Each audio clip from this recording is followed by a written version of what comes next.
to this day, sometimes I wonder, would life for me have been any different if I had been a man? While I embrace and I celebrate being a woman, and I was born a young girl and all of that, there's also a deep rooted insecurity and sense of inequality. A lot of times we're quiet because we don't want to lose our jobs, we don't want to lose our network. Ramma Cheema is a media communications advocacy expert with over 12 years of professional experience, renowned for her award-winning digital campaigns, strategic government communication initiatives in public health, and gender mainstreaming, and her prominent role as a national television talk show host. Let's bring Ramma on to the program. Ramma, welcome to Let's Talk. Thank you so much for having me on Let's Talk. And I'm really excited that we're having this conversation just in March, because this is a very important month for me. Of course. And it's, of course, my pleasure to have you on the program today, Ramma. For those who don't know much about you, Ramma, let's fill in the blanks. You are in the UK now, but you were born in Pakistan, born and raised in Pakistan. You're the founder of the multiple award-winning social impact organization Betty, which works to empower women and girls throughout Pakistan. But let's talk about Betty for starters a bit. How did this come about? It came about because it was interlinked with my own story and those that I had seen around my, my family, my friends, my peers growing up. And it was just one of those really the inequality and inequity that I saw around myself was something that bothered me even when I was a child growing up, because as children, when you're young, you don't understand a lot of these very complex issues. And as I grew older, I saw more and more and more of it. So eventually what happened was I thought, God has given me a voice. He has given me so many privileges. How do I use my voice to and translate them into developing something that can unite a lot of other women, provide awareness, even push for reform in some way or the other, and highlight issues that we need to address. And so just like that in 2019, without giving it much thought, it was just one of those spontaneous things. And I'm really proud of it. I moved to the UK and put Betty on a hiatus because it got to a point where I felt like very little change was taking place. And I think it became really frustrating for someone like me. I'm very action oriented. So this was a place where I said, okay, I need a break. However, having said that, even in the UK, while I'm working here, as a feminist, this is very close to my heart. Seeing women in leadership position, seeing women thriving and young girls having access to all the opportunities that men or young boys do. This is still always going to be very close to my heart. Betty brought along a lot of successes and failures for me, but to date, I'm really proud of what I've achieved through Betty. It's Betty that actually led you, if I'm correct then in saying, or rather the issues that you faced in Pakistan that led you to get involved in these sort of activities, creating Betty and all the other social work that you're involved in? Absolutely. I think that all the challenges that I faced growing up, whether it was biases or prejudices that I faced, they may have hurt me and also given setbacks, but they also I harnessed their energy, the anger or the frustration that I felt deep inside, and I put it in a place where I thought I could use that energy and do something better with all of that. And like I said, these are common voices in South Asia. My problem isn't isolated. My story isn't isolated. I stand here today and I'm independent, I'm working, I'm strong, I have, I'm exercising my agency, my voice. But it's taken me decades of work, of internal work, of peer support, of working on myself Um, and unfortunately, I want to highlight things in the global south, especially Pakistan, um, need needs a lot of improvement. I I'm someone as a journalist who journalistic background. I am attuned to reading newspapers, looking at what's going on around the world, because we are shaped by that, but by everything that takes place every day. And so I'm constantly really perturbed by what seems to be taking place. Why? Um, just to interrupt you there, Rama, like I from your backstory as well, something that we've discussed when we've spoken before this program is the issues that you faced growing up as well, and you referred to the issues in Pakistan, and this is something that was sort of affecting you as a child when you were growing up. You wanted at one point to maybe even be a man, right? Yeah. I want to go into that, like, what happened there, why the issues were so much that society was, the pressure that you were feeling from society was so much that you were thinking on those lines. This is a very sensitive area for me to talk about, because while I embrace and I celebrate being a woman and I was born a young girl and all of that, there's also a deep rooted insecurity and sense of inequality. I lived a very long part of my life with internalized misogyny. And I think inherently there was a lot of time where I started to feel that I was unequal. And I didn't know how to change that or challenge that. As a young girl who's not given the same priority as young boys are given, not having the same voice, not having the same opportunity, not having the same liberty, freedom, all of that. I was really bothered by it. And I didn't understand it. There was no way I could have understood it. And, growing up in a small area, living with people who might, who mean very well, but might not have had the awareness at the time, was something that I struggled with. And, two things can happen from that. You can either become rebellious and, raise your voice against it, or you can gel in with the system. So I tried gelling in. That didn't work out because I have this very fierce internal voice. And, if I'm honest, to this day, sometimes I wonder, would life for me have been any different if I had been a man? Yeah. And I'm not sure. I wouldn't know. I'm out of my depth there because I don't know what life would have been like. But yeah, sometimes I feel like growing up, would it have been easier? Because a lot of times I feel like there's immense responsibility and pressure. As long as you're in the house, you are towing a certain line, all is fine. But when you want to exercise certain choices, that's when challenges start to appear, and people have all sorts of opinion about how you dress up, how you talk, how you laugh, how you want to even marry the person that you want to marry. Things that I think a lot of people take for granted, those freedoms. And so in those cases, yes, I've often wondered if life would have been easier for me. And I suffer from acute endometriosis, which led to debilitating pain and long-term infertility for me.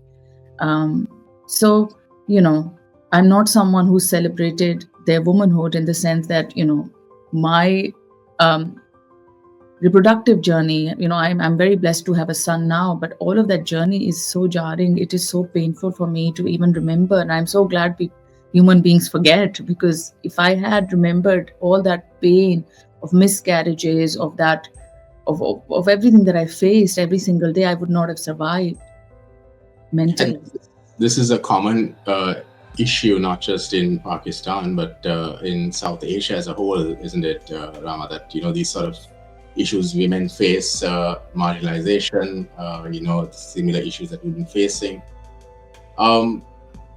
What has helped change? I mean, has there been any change since you were a child to now, with the whole westernization and these awarenesses being raised, people talking a lot about these issues, people like you going out and talking about these issues, has there been any sort of change, let's say even in Pakistan? So there has been change. There has been change. There have been introduction of laws that provide safety, protection, rights, freedom, ensuring all of that, but not enough.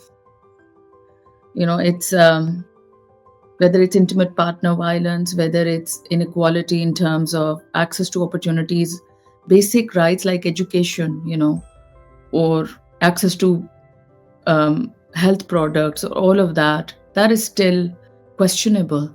And I live in a city in Pakistan, something that I'm very that obviously provides a lot of privileges, but I don't think I can explain what life is like for those that live in villages or remote areas, whether they have that or not. And sometimes I do feel there's a regression. I genuinely do, with global policies infiltrating what we're trying to achieve in diversity, inclusion, and all of that. So I do feel like there's more of a regression. And there's a pushback on feminism also. A lot of times the word itself is looked at with such, problematic behavior, as if it's an insult rather than something that should have been commonplace. So if you're asking me, no, I'm not very happy at the state of where we are in terms of Global South, and particularly Pakistan, when we talk about women's rights. I'm not. And I don't think my perception has changed. Unfortunately, when they say that formative years experiences live with you for the rest of your life, that is so true. I don't know what I would have been like if I had all that support and freedom. I think a very different person.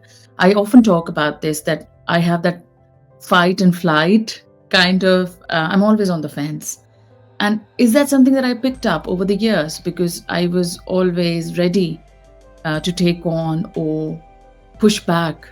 And that it's just so internalized in who I am. And I've had to work on myself, to not be in that state all the time. It's really difficult, but I assume it's common with a lot of other women I know, and young girls too.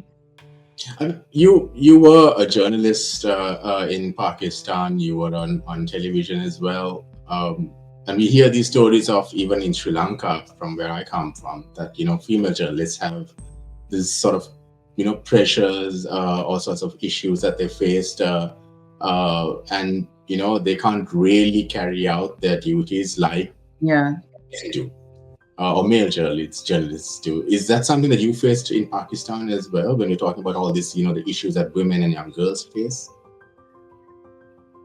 I would be lying if I said I didn't. I don't know of any woman who's been in the working sphere and not felt uncomfortable, or not been harassed, or not been asked a difficult or inappropriate question, or made statements being made to them. And I think that whoever is a whistleblower, whoever's talk about this, is always also, there is a sense of, okay, don't talk about it because then you won't get any work. And that for me is just so sad. A lot of times we're quiet because we don't want to lose our jobs. We don't want to lose our network. We don't want to lose what we have. And because, the labeling starts to appear as if it's on our forehead, that, this woman is a troublemaker. So a lot of times I think we've been quiet because we don't want to be in a state where we're losing everything that we worked so hard for. A lot of times label like she's difficult, she's bitchy, or she's bossy, just because somebody's assertive or knows what they want from life. And yes, it is absolutely true. I think women in public spaces, whether it's in journalism or in business or any other sphere, when we put ourselves out there, we ready ourselves, to the world at large, whether it's going to be difficult for us or not. And we know internally that it is. And I know all these laws, I call them pretty laws because they sit pretty, don't do much. There's not much implementation, because even if there was, what happens after is another story. And I think people remember you for that, one thing that you raise your voice against and not anything else. Everything else you've done is erased, your hard work, and all that's all people will remember you for, and it's unfortunate. And You would definitely say, I guess, that there's more that you could have done if your space was not limited.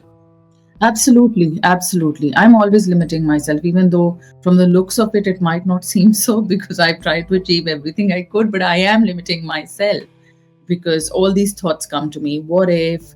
Is this right for everyone around me? Is this decision going to impact my family, my friends, or my peers, or my gender? And those thoughts remain with me. And it's also very overwhelming. I know a lot of people who've had this fatigue of constantly doing things.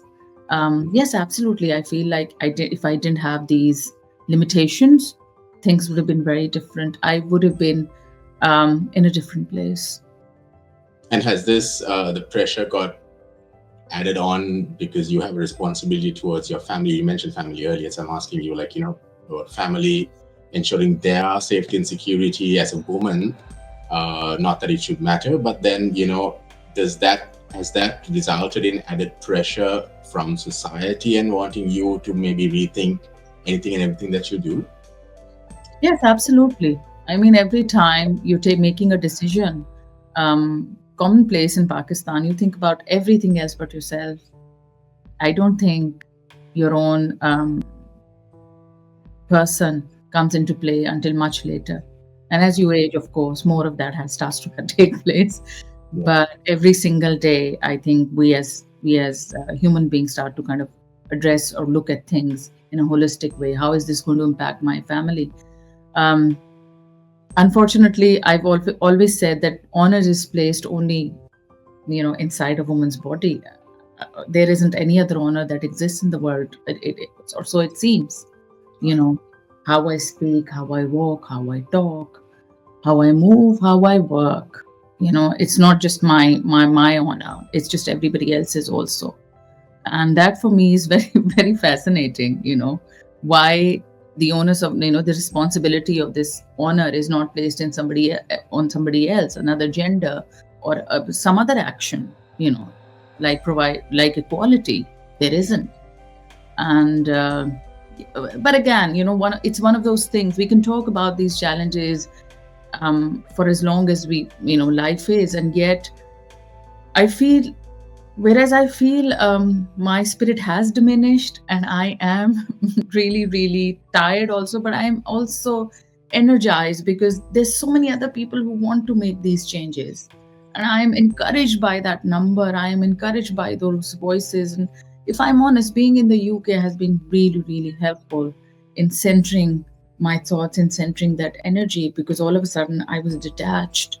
I could look at things from another lens. The Me Too movement, has that really helped women in South Asia as well to maybe take a step forward, come out and try to let their voices be heard as well? Or is that more focused still on the Western world?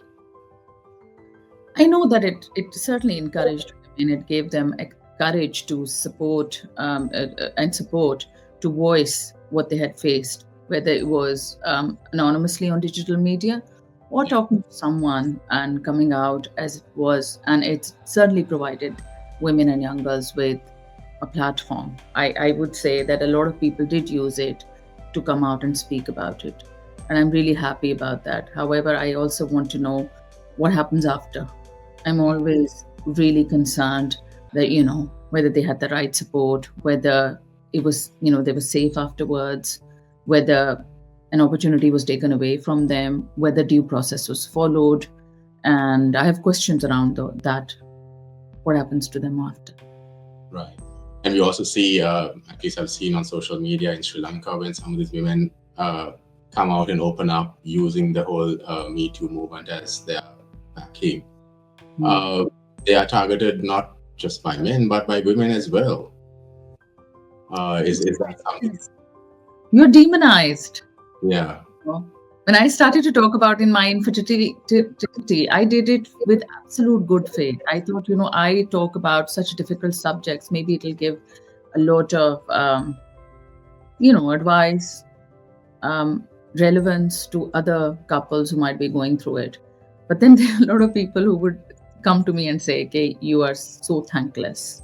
You should be grateful that after 9 years of treatment and all of that, you're now a mother." And I don't think everyone understands where you come from, and that's just part and parcel of what we do. Once you decide to be in that public sphere, I think you have to ready yourself for bullying and onslaught, and which is very, very unfortunate. And yeah, I think that's also made me a bit of a pessimistic. An ideal. I used to be an idealist, but I'm still that here and there. But mostly, with what I've seen is deeply troubling. Right, Rama, it's really good to have been had the opportunity to sit down and talk with you to hear your story, and really appreciate having you on Let's Talk on Daily. Yeah. It was such a pleasure for me to talk about this, and I hope that our conversation is useful for someone. Of course, do hope so. And we do encourage you to continue to stand for what you feel, and encourage you to continue what you've been doing for over the years, of course. Thank you once again, Rama, for being on the program with us today. And that's all the time we have for you for Let's Talk for this week. Till next time, stay safe.